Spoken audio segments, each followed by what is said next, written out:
My dear friends, today I'm going to teach you EVS। आज हम लोग EVS में एसिड रैन यानी अम्लीय वर्षा के बारे में पढ़ेंगे। देखते हैं, जब वायुमंडल में NO2, NO3, SO2 की मात्रा बढ़ जाती है तो वर्षा के समय इन गैसों से मिलने पर वर्षा के जो जल होता है उसके pH का मान 5.6 से कम हो जाता है। यानी जब ये सभी गैसें NO2, NO3 और SO2 जब ज़्यादा मात्रा में हो जाती है तो इनके मिश्रण से जो गैस होता है वो मिश्रित होता है वायुमंडल में हमारे। अब बारिश जब होती है तो वर्षा के जल में जब ये मिश्रित होता है तो उस जल का pH मान 5.6 से कम हो जाता है और पानी में अम्ल की मात्रा बढ़ जाती है और इसी बारिश को अम्लीय वर्षा कहते हैं। You understand? You better understand. तो अम्लीय वर्षा में जैसे मान लीजिए कि NO2 हो या NO3 हो, जब H2O से मिलता है तो HNO3 बनाता है, इस तरह होता है। और SO2 जो सल्फ्यूरिक अम्ल भी होता है तो वो भी H2O के साथ सल्फ्यूरिक अम्ल बनाता है।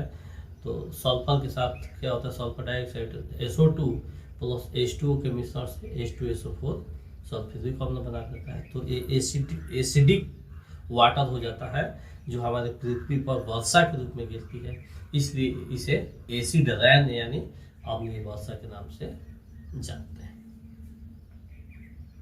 क्लियर? आगे देखते हैं फूड चेन, खाद्य श्रृंखला। खाद्य श्रृंखला क्या है? ये हम लोग खाद्य श्रृंखला को मिडिल स्कूल से लेकर पूरा हम लोग ऊपर के क्लासों में पढ़ते जाते हैं। तो ये हमारा विशेष फोकस आपके हाई स्कूल के क्लास के ऊपर चल रहा है, हाई स्कूल +2 के लिए। तो इसमें क्या होता है कि फूड चेन में भोजन की ऐसी प्रक्रिया जिसमें भोजन उत्पादक से उपभोक्ता तक क्रमबद्ध तरीके से चलता है और अंत में अवघटित होकर पुनः मिट्टी में मिल जाता है। पुनः मिट्टी से उत्पादक एवं उपभोक्ता तक पहुंचती रहती है, जिसमें एक चेन का निर्माण होता है, एक श्रृंखला का निर्माण होता है और इसे हम फूड चेन यानी खाद्य श्रृंखला के नाम से जानते हैं, पहचानते हैं। यह प्रक्रिया लगातार चलती रहती है। इसमें क्या होता है, जैसे पृथ्वी पर सभी प्राणी अपने भोजन के लिए एक दूसरे पर डिपेंड रहते हैं, खाते हैं, पीते हैं और अपना जीवन यापन करते हैं। इसमें क्या होता है, जैसे मान लीजिए उत्पादक में जो हरे पेड़ पौधे हो गए, प्लांट्स हो गए या घास हो गया। तो एक एग्जाम्पल हम देख लेते हैं कि कोई घास है, उसको कोई टिड्डा खा रहा है, जिससे उसका भरण पोषण हो रहा है। टिड्डा को कोई मेढक खा लिया तो मेढक का पेट भर गया, मेढक को कोई सांप खा लिया और सांप को कोई मोर खा लिया।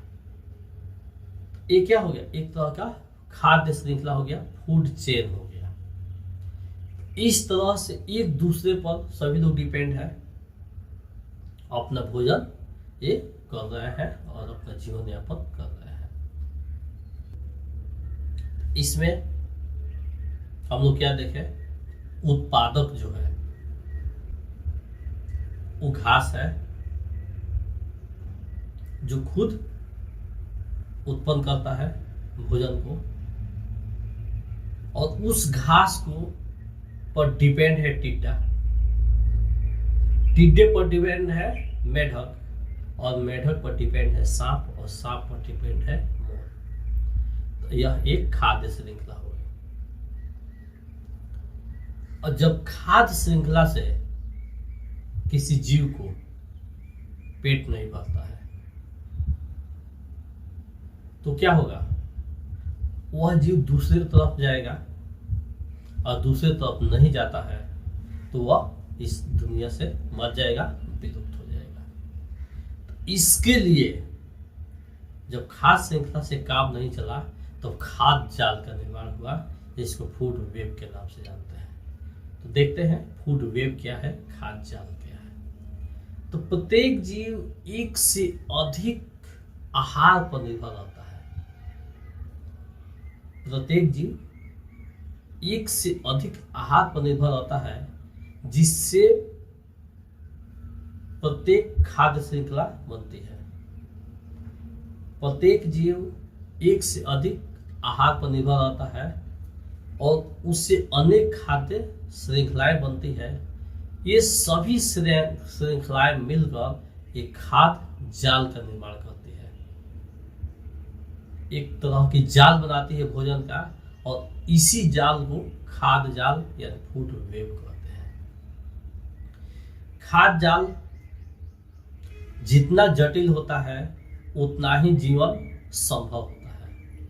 इसमें प्रत्येक जीव अपने सुविधा के अनुरूप अन्य जीवों को खाकर अपना जीवन यापन करते हैं। तात्पर्य है कि यह एक चेन की तरह होता है।